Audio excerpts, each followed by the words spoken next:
ကိုင်းစီတို့ကမှတော်ကောင်းချင်တဲ့တော်ဝင်မတ်ထွေ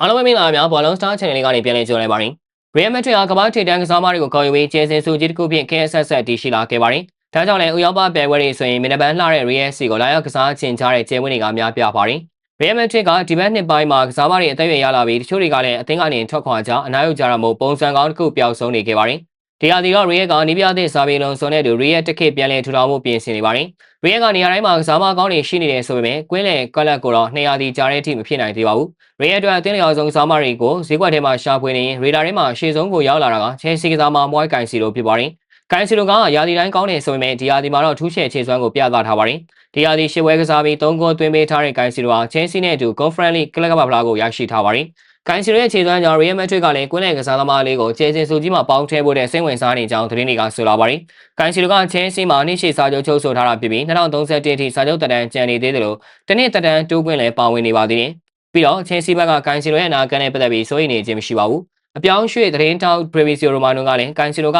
Chelsea မှာပဲသူ့ရဲ့စိတ်အာရုံကိုနှိမ့်မြုပ်ထားကြောင်းသတင်းပေးလာခဲ့ပါတယ်။ Chelsea ဘက်ကလည်းကိုင်စီလိုရဲ့ခြေစွမ်းကြောင့်ခန်းစားကွက်အသင်းတွေပါဝင်တဲ့စာချုပ်တစ်ခုချီးမြှင့်သွားဖို့အတွက်စကားပြောဆိုနေကြောင်းလည်း Romano ကဆိုပါတယ်။ကိုင်စီလိုရဲ့ဆုံးဖြတ်ချက်ဘက်ကိုတကယ်ရေးမလဲဆိုတာအပြောင်းရွှေ့ကာလမှာဆက်လက်စောင့်ကြည့်ရပါမယ်။ကြည့်ရှုပေးကြတာကျေးဇူးတင်ပါတယ်။